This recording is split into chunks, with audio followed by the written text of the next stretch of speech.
Сәлем оқушылар, 11 сынып алгебра сабағын бастайық. Бүгінгі сабақтың тақырыбы қисық сызықты трапеция және оның ауданы. Сабақтың оқу мақсаты 11-3-1-4 қисық сызықты трапецияның анықтамасын білу және оның ауданын табу үшін Ньютон-Лейбниц формуласын қолдану. Осы сабақтан сендер қисық сызықты трапеция ұғымымен танысасыңдар және оның ауданын табуды үйренесіңдер. Математикада геометриялық формулалар арқылы ауданын табуға болмайтын жазық фигуралар кездеседі. Осындай жазық фигуралардың ауданын біз интегралдың көмегімен табамыз. Анықтама: жоғарыдан үзіліссіз теріс емес y тең f от x функциясының графигімен, ал төменгі жағынан ox өсінің av кесіндісімен, бүйір жақтарынан x тең a және x тең v түзулерінің кесінділерімен шектелген жазық фигураны қисық сызықты трапеция деп атайды. Бұл жерде, мына жерде 8-ші суретте қисық сызықты трапеция беріліп тұр. Мұндағы АВ кесіндісі қисық сызық трапецияның табаны болып тұр. Осындай қисықтармен шектелген фигураның ауданын, немесе қисық сызықты трапецияның ауданын интегралдың көмегімен табуға болады. Мысалы, мынандай қисық сызықты трапецияның ауданын табу формуласы бізде S тең f от v үлкен f, минус үлкен f от a болып тұр. Бұл қисық сызықты трапецияның ауданын табу формуласы. Бұл жердегі f дегеніміз f от x, бұл y тең кіші f от x функциясының интегралы. Ол мына y тең f от x функциясы мына қисық сызықты трапеция беріп, соның мына жоғарыдан шенелген функция болып тұр да мына. Енді қараңдар, бізде мынау қисық сызықты трапеция болып тұр. Міне А, В, С, Д қисық сызықты трапециясы. Міне жоғарыдан y тең f от x функциясымен шектеліп тұр. Мына жақтан міне x тең А түзуімен шектеліп тұр. Мына жақтан x тең V түзуімен, жоғарыдан міне AV кесіндісімен шектеліп тұр. Осындай фигураның ауданын бізде мына формуламен табуға болады екен. Яғни, алдымен бұл жерде y тең f от x функциясынан интеграл алады екенбіз. Одан кейін соған мына нүктелердегі мәндерін қойып, бір-бірінен v нүктесін қойғандағы мәннен a нүктесін қойғандағы мәнді азайтып тастасақ болды екен. Ал енді осы қисық сызықты трапецияның ауданын есептеу алгоритмін мен таныстырайын. Қисық сызықты трапецияның ауданын есептеу алгоритмі. Бірінші, берілген сызықтарды координаталық жазықтыққа салу. Екінші, фигураны ox өсі бойымен шектелген кесіндінің ұштары болатын a және v-ның мәндерін табу. Үшінші, f от x функциясының алғашқы функциясын табу. Төртінші, үшінші формуланы қолданып, қисық сызықты трапецияның ауданын есептеу. Жаңа мен үшінші формуланы жазып, сендерге көрсеткенмін, соған салып, соңында ауданын табамыз. Ал енді қисық сызықты трапецияның ауданын табуға мысалдар қарастырайық. Қараңдар, бірінші мысал y тең x квадрат, y тең 0, x тең 1, x тең 4 сызықтармен шектелген қисық сызықты трапецияның ауданын табайық. Алдымен қараңдар, осы сызықтармен шектелген қисық сызықты трапецияның ауданын табу үшін біз осы сызықтарды координаталық жазықтыққа не қыламыз? Жазықтыққа сызып аламыз, Ол үшін біз бірінші y тең x квадрат функциясының графигін сызамыз. Бұл бізде, қараңдар, y тең x квадрат функциясы бізде квадраттық функция. Квадраттық функцияның графигі бізде парабола шығатын еді. Ол үшін не істейміз? Оның графигін біз кесте құру арқылы салсақ та болады. Ол үшін x-ға мән береміз та, міне соған сәйкес y-тарды тауып аламыз. X-ға минус 4 берген кезде, міне x-тің орнына минус 4 қоямыз. Минус 4-тің 2 дәрежесі плюс 16 болады бізде. Кез келген санның жұп дәрежесі оң санмен шығады еді. Одан кейін минус 3-ті қоямыз. Минус 3-ті қойғанда 9. Минус 2-ні қойған кезде минус 2-ні 2 дәрежесі 4 болады. Минус 1-ді қойғанда плюс 1 шығады. 0-де 0, 1-де 1, 2-де 2, 3-де 9, 4-де 16 шығып тұр. 4-тің 2 дәрежесі дегеніміз 4-ке 4-ті көбейту деген сөз. Ал енді осы осыларды біз кестеге координаталық жазықтығына белгілейміз. X-ға минус 4 қойған кезде y-іміз міне 16 болды. Одан кейін X-ға минус 3 берген кезде y-іміз 9 болады мына жер. Сосын x-ға минус 2 берген кезде y-іміз плюс 4 шығады мына нүкте. Сосын минус 1-де есе плюс 1 болады. 0-де 0 нүктесінде, 1-де 1 нүктесінде, 2-де 4, 3-де 9, 4-те 16 деген мән беріп тұрмын. Осы нүктелерді белгілейміз та, бұның графигін саламыз. График не шығады? Бұның парабола шығады. Парабола сызып алдық міне.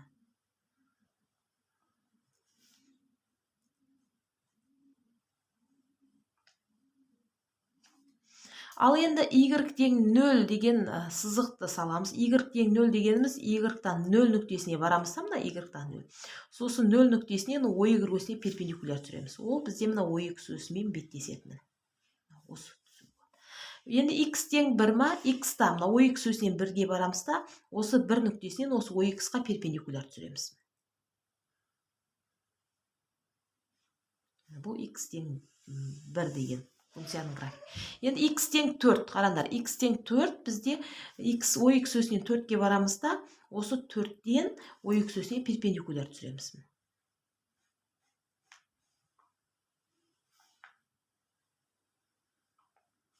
Сонда қараңдар, бізде мына сызықтардың бойымен бітіп кескен кезде, осы сызықтардың бәрімен шектеліп тұрған фигура бізде мына жүр.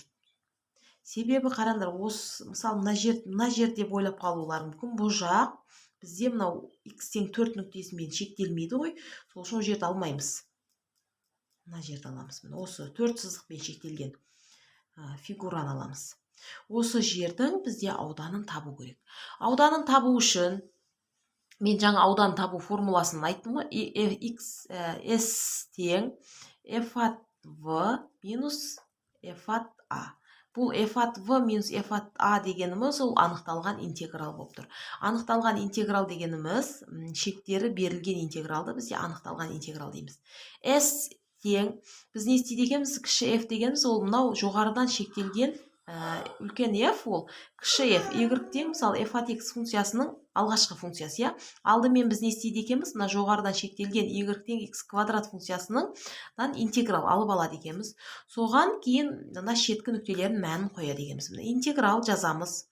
Бізде жоғарыдан x квадрат функциясымен шектеліп тұр. Қараңдар, график бізде сызық, мынау қисық трапеция төменгі жағынан, оң жағынан 1-мен 4-ге дейін ғана шектеліп тұр. Осыны мына жерде интегралдың шеттеріне қоямыз. Кіші мәнін астына, үлкен мәнін жоғарысына қоямыз.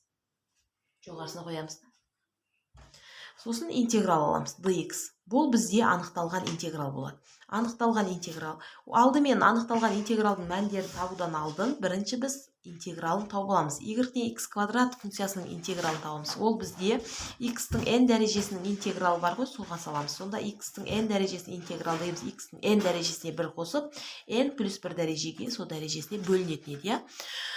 Сонда мынау x-тің 3 дәрежесі бөлінген 3 болады да, біз плюс сыны жазбаймыз. Себебі бұның несі бар? Шектері бар. 1-ді 4-ті жазып қоямыз сызып.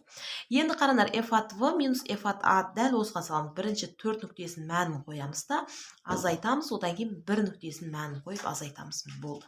Сонда мына 4-тің 3 дәрежесі x-тің орнына қоямыз. 4-тің 3 дәрежесі бөлінген 3. Азайту дейміз де, енді x-тің орнына 1-ді қоямыз. 1-дің 3 дәрежесі бөлінген 3 деп.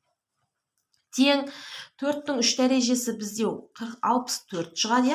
4-тің 3 дәрежесі дегеніміз 4-ті өзіне 3 рет көбейт деген сөз. Бөлінген 3 өз тұра береді. Азайту 1-дің 3 дәрежесі 1-ді өзіне 3 рет көбейтеміз, ол 1 болады. Бөлінген 3 тұра береді. Енді қараңдар, азайтқан кезде біз ортақ бөлім береміз. Ортақ бөлім өзі болады, алымдары азайтыла салады. Болды. Сонда 64-тен 1-ді алсақ 63 болады. Оны 3-ке бөлсек 21 шығады. Яғни 21 квадрат бірлікті беріп тұр екен. Мына бөліктің ауданы. Енді екінші мысалға тоқталайық. Екінші мысалда қараңдар, y тең x куб плюс 1, y тең 0, x тең 2 сызықтармен шектелген қисық сызықты трапецияның ауданын есептейік дейді. Аудан есептеместен бұрын біз бұны не істейтін едік? Бұл сызықтарды координаталық жазықтыққа сызып алатын едік.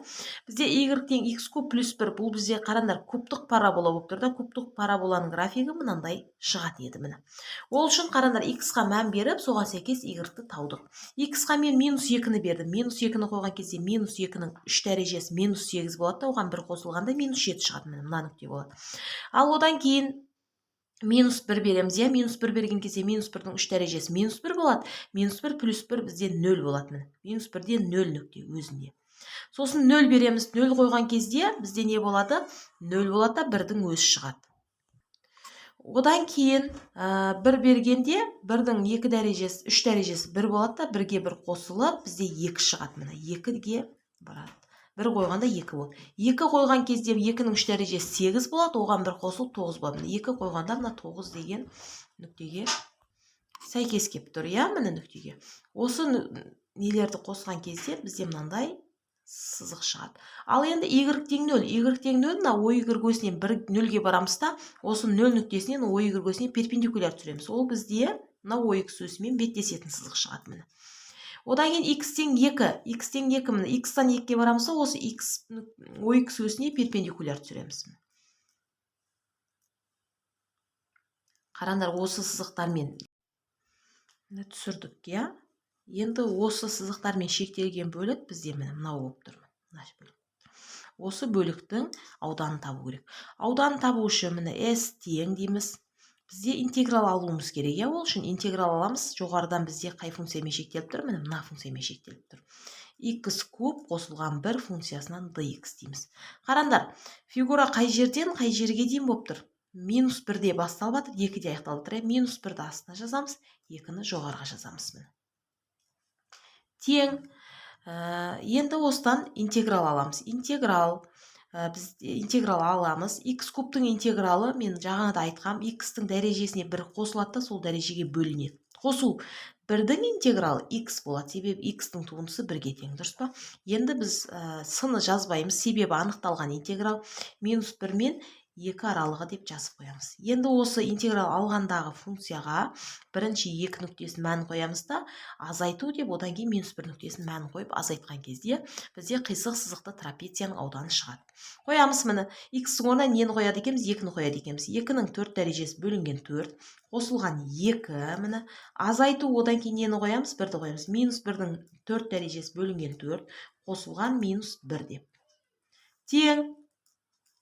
2-нің 4 дәрежесі бізде не шығады? 2-нің 4 дәрежесі 16 шығады. 16 бөлінген 4 қосылған 2 болады. Бұл азайту -1-дің 4 дәрежесі 1 шығады. 4-тен 1 плюс бе минус шақшаны шыққан кезде -1 болып кетеді. Тең. Енді қарандар, 16-ны 4-ке бөлсек 4, оған 2-ні қоссақ 6 болады. Азайту, мынада ортақ бөлім беріп азайтып аламыз. Мына 1 болады, мынаған 4-тен тетті. 1 - 4 шығады. Тең. Енді 6 азайту -3 бөлінген 4 шығады, дұрыс па? Енді мына минус бе минус не болып кетеді бізде? Плюс болып кетеді да, 6 қосылған 4-тен 3 шығады. 6 қосылған 4-тен 3 дегеніміз 6,4-тен 3-ті береді. Сонда бізде берілген қисық сызықты трапециямыздың ауданы 6,4-тен 3 квадрат бірлікті беріп тұр екен. Ал енді үшінші мысалға тоқталайық. Үшінші мысалда y тең 2 косинус x, y тең 0, x тең -π бөлінген 2, x тең π бөлінген 2 сызықтармен шектелген қисық сызықты трапецияның ауданы табыңдар дейді. Ол үшін алдымен бұның біз графигін салып аламыз. Осы функциялардың графигін координаталар жазықтығына салып аламыз.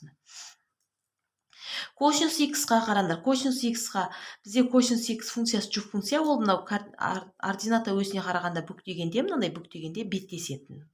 Сол үшін ол 0-де 1 болатын еді. Бізде міне косинус 0 градуста 1-ді береді, бірақ бізде алдында 2 болғаннан кейін ол мына 2 болады. Ал енді косинус π бөлінген 2, бізде косинус π бөлінген 2-де 0-ді береді. Алдына 2-ні 0-ге көбейтсек те ол 2 шығады. Ал косинус π-де -1-ді беретін еді. Косинус π 180 градуста -1 болады да, оны 2-ге көбейтсек -2 шығады. Косинус 270 градус, косинус 270 градуста 0-ді береді. Ол мына 2-ге көбейтсек те 0 болады. Сонда график міне бұлай келіп жатыр.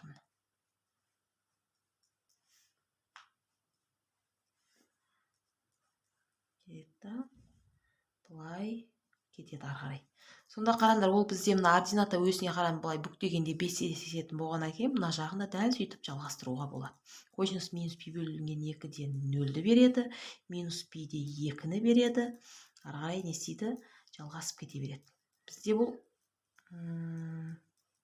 периодтық функция.